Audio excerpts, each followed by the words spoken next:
Welcome to Neon City, where the lights are bright but darkness looms. Where Detective Jack Tracer spends his evenings investigating the strange, eerie, and unknown. What secrets lay hidden just beyond the street lamps? Find out on Neon Nights, the arcane files of Jack Tracer.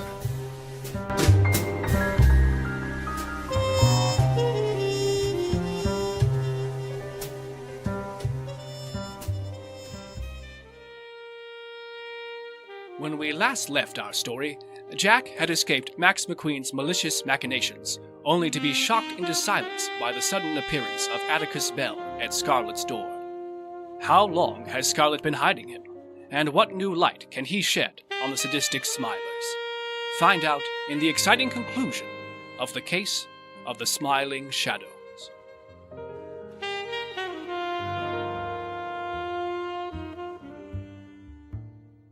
I couldn't believe it. After all my searching, here he was, just standing there in the doorframe, looking down at his shoes. There was a parcel or something under his arm that he was awkwardly tapping with his fingertips, like he was searching for the right words to say.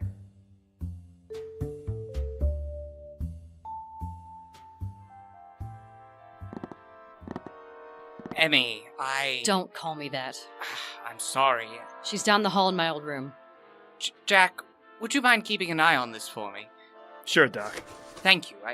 It's good to see you alive and well. You too, Doc. So, this is your house? It was, a long time ago. And, he's your, Yes. And you didn't think that was worth mentioning earlier? It wouldn't have mattered. I didn't know where he was. We're not exactly close. Yeah, I noticed. Until he went missing, we hadn't spoken in years. And even then, he only sent me messages trying to convince me to leave town. Why? The truce between Max and the dead Rose have always hinged on my father's continued employment at McQueen Mech. So long as he worked there, we were untouchable. The raid, the explosion at the dock, none of it would have happened if he had kept his word. McQueen's not stupid, you know. He never would have agreed to a deal like that if he considered you a real threat. He was just using you as leverage against your father. Can't you see that? Just because you can't see a threat doesn't mean it isn't there. Even a dead rose has thorns. So if you didn't know where he was, how did you find him? I didn't. He came to me last night and told me everything. He's been monitoring Tranquility since he went underground. That's how I found you. Speak of the devil? I've given her a sedative. She's a bit beat up, but I think she'll be alright. Good. Really, Emily, did you have to get so violent with her? She didn't give me a whole lot of choice, Dad. Speaking from experience, Doc, I'd listen to your daughter. I can still feel the lump Mickey gave me on the back of my head. If Scarlet hadn't stopped her, I would have learned the beauty of Tranquility just like Max wanted. Max? Max was there? Yeah. You didn't see him? He left just before Mickey stuck him with the needle. Jack, what exactly did Max tell you? Did you find out how he's sending the signal? Signal? What's he talking about? Tell him. We don't have time. He needs to know. Tell him. All right. When the problems of this modern world are weighing you down, why not escape When I to the first clouds conceived on a of the quality energy Zeppelin? orb, I thought I'd unlocked the greatest secret in the universe. After years of trying, interdimensional travel was finally within my grasp. But when Bud came to me with the plans for his transistor, I was truly humbled. With a simple signal, he'd discovered the impossible. A way to command the brain to repair itself. It was groundbreaking stuff, but no one was willing to take the leap without a working prototype. I knew it'd be a hard sell, but I believed in my friend. So I set up a meeting at McQueen Mech. I've always known Max to be a tough negotiator, so I was surprised when he agreed to almost all of Bud's terms. He even signed off on letting the Tranquils be the first to test group. He only requested 2 changes to Bud's original proposal. One, the day-to-day operations of Tranquility Centers be turned over to McQueen's staff for the duration of the tests. And 2, that the transistors be modified to receive multiple signals instead of one. He claimed it was a failsafe, so that the transistors could work without fear of disruption, but, in truth... He created his own signal to control their minds. My God. Bud codenamed the project Ares, after the god of war. He saw us all as soldiers in the fight against Vergadan addiction. When the first attack started less than a month after the Tranquility trials began, the irony wasn't lost on us. Why didn't you just pull the plug? It was too late. McQueen had shot us out completely. So I went into hiding and took my plans for the energy orb with me, hoping it might buy some time. I warned Bud, and I tried to warn Em, to warn Scarlet, that I had broken the truce. Now that Bud's gone, he'll focus his energy back on us. Max never was one for loose ends. We need to stop hiding. Take the fight to him. You want to pit the Dead Rose against the Blackjackets and an army of Smilers? You can't. The hell I can't! They're innocent people. They don't know what they're doing. If we can find the command signal... After what happened at the docks, my people expect blood. Oh yes! More blood, more death. That will solve everything. Sometimes I'm glad your grandmother never lived to see the person you became. You betrayed my grandmother's memory the moment you started working for him. You knew what he was, what he stood for, but you sold your soul to him anyway, and what did it even get you? A daughter that hates you, and a friend that died for you. Emily, please, don't do this. Look after Mickey, Jack. See that she doesn't get hurt. Emmy. Don't call me that. Well, that was fun. You know, Doc, when I asked if a woman had come between you and Max, this ain't quite what I had in mind. Doc? You alright, Doc? I raised her myself, you know. My mother died in childbirth. I tried to instill in her the same ideals my mother had learned from the Roses, but I never left any room for compromise. I knew McQueen wasn't a good man, but I hoped through our partnership I could still accomplish good things in this world. She never forgave me for that. And what it did to Bud. It broke her. It made her a dead rose.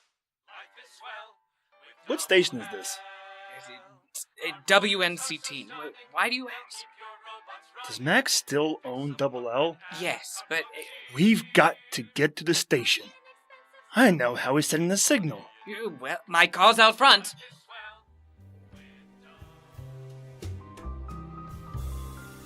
Hello, listeners. Will Snyder here of Neon Knights, the arcane files of Jack Tracer, and it's time for another edition of Audio Drama Spotlight.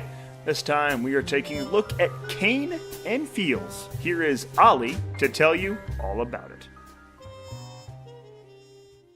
In a city that never sleeps, the veil between waking and dreaming can fray at the edges. Enter Lucifer Kane, an academic whose knowledge of the other side is unparalleled, and Brutus Fields, an ex-cop with fists of iron. If you've strayed where you shouldn't, heard what you ought not, or looked where you mustn't, you may require the services of Kane and Fields, paranormal investigators.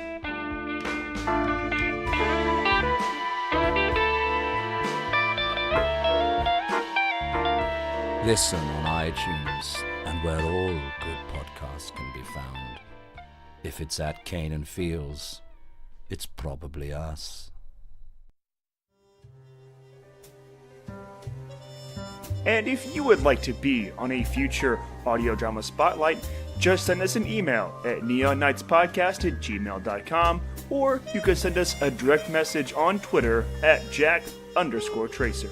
And now, back to Neon Knights, the arcane files of Jack Tracer.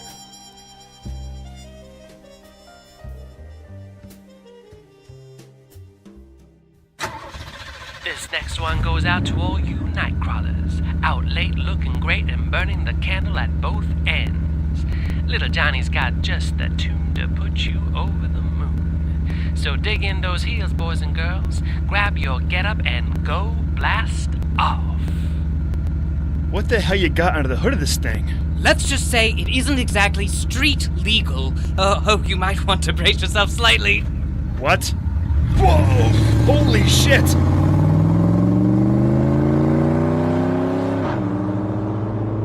Look out! Doc, you gotta slow down. We're gonna get spotted for sure. Not to worry. Cloaking device engaged. Cloaking device? Handy, right? It's definitely got me out of a few tickets. So, you think he's broadcasting the signal from the station somehow? That's the double L jingle. The Smilers were humming it before each of the attacks, and so was Mickey before she knocked me out. It must act as a trigger. It cues the transistors to switch over to his signal. How did you figure it out? Double L's been out of commission for years, right? So why would they still be advertising it on the radio? Amazing deduction. Well done, Jack. Thanks. We're here.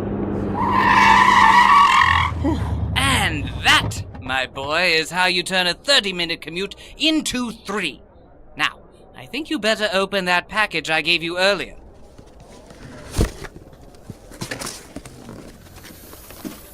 It's an energy orb, yes. We're going to use it to send the station through a rift in space-time.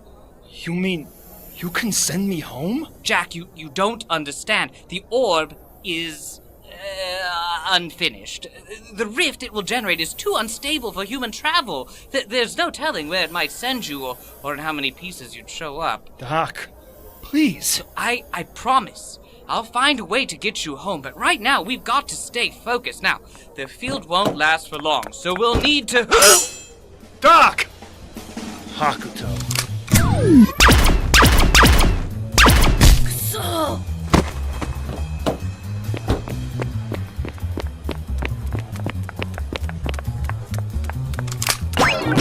shit. That's the last time you get in my way, Tracer. That shoulder looks bad, Hakuto. You think you can swing that sword with only one arm? Ah! Scarlet? How did you... Now's not really a good time, Jack.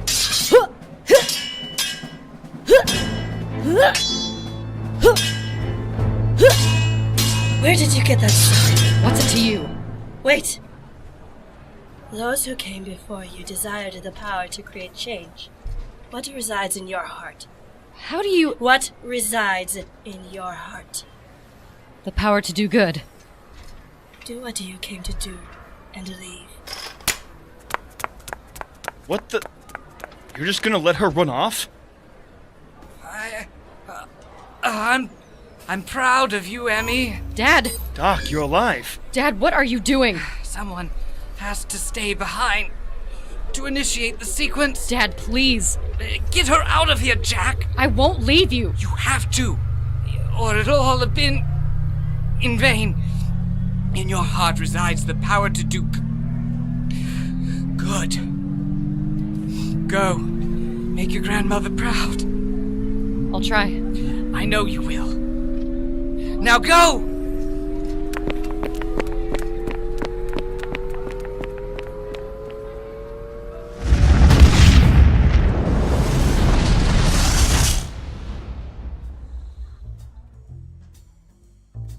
It was close to dawn as we pulled into Scarlet's driveway. Inside the house, there was a note from Mickey, waiting on the coffee table. I met her the next night at George's, a diner a few blocks from Dirty Dog, to go over the details.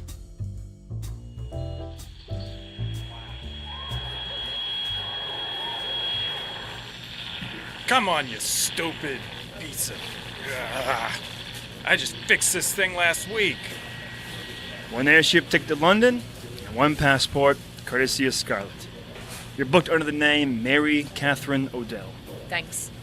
So, London, huh? It's just a stepping stone. From there I can catch the boat to Limerick. Limerick? It's about time I stopped running from the past. Who knows? Maybe I'll even learn to hate the rain again. You know, a good friend once told me, you can't put the flowers before the rain. Sound advice. Here. Want you to have these. The keys to Finian's.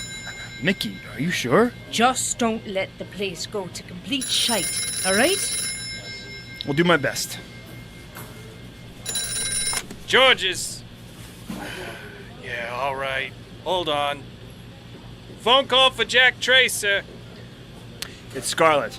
I'm late for a meeting with the dead Rose at the Dirty Dog. She must be getting antsy. I should be off anyway. My flight leaves in an hour. Hey, you taking this call or not? You're right there, George.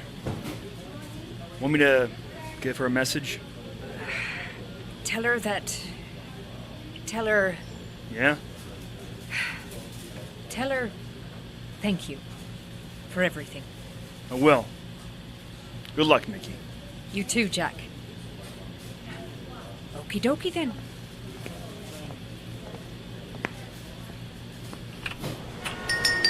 Sorry, George. I promise I'll be quick. You know, there's a payphone outside. Here. It's not your radio. The station's out. Oh, for the love of Pete. Hey, sorry, Scarlet. Mickey just wanted to say goodbye. Hello, Jack. Max. I was wrong about you. You're not as dumb as you look. Honestly, Jack, did you really think I'd transmit the signal from only one station? That would have been careless. It's a shame about Dirty Dog. It really was a lovely bar. Max? Max! Hey! Keep the change. Son of a bitch. I can make it. It's 3 blocks. I can get there in time. Oh, please. Please, God. Please let me get there first. I'm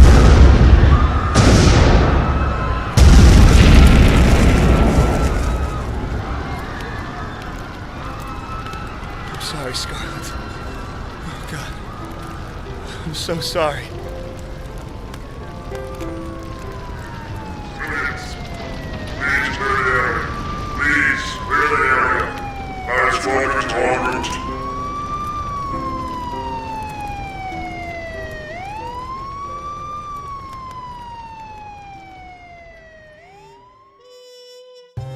The Dirty Dog has died tonight. As the flames burn brighter, the smiling shadows appear to have succeeded in their subterfuge. Is there any hope left in Neon City? Find out next time on Neon Nights, the arcane files of Jack Tracer. Neon Nights, the Arcane Files of Jack Tracer, was co-created by Will Snyder and Rachel Craig and is an Evil Kitten production. Please visit our website, evilkittenproductions.com. The episode, The Case of the Smiling Shadows, was written by John Patrick Wenzel and directed by Sarah Sarka. Our theme song is done by Daniel Carl, with additional music by Kevin MacLeod. All jingles were written by Brad Brubaker, and The Crowd Goes Wild. Jack Tracer is played by Will Snyder. Scarlet is played by Rachel Craig. Dr. Atticus Bell is played by C.J. Chapman. Mickey Flynn is played by Amanda Foreman. Hakuto is played by Kim Fukawa. The radio DJ is played by Orlando Segara. Gus is played by Brad Brubaker. And Max McQueen and narration are done by John Patrick Wenzel. Did you know that we have a Patreon? Just head to patreon.com/Evil Kitten Productions. Become a patron today. We have tiers and rewards that can fit any budget. Please also like us on Facebook at facebook.com/Neon Nights Podcast. You can also follow us on Twitter at Jack_Tracer. And finally, if you enjoyed our show, please help us grow by leaving a rating and a review on iTunes. We'd love to hear your feedback. Thank you for listening.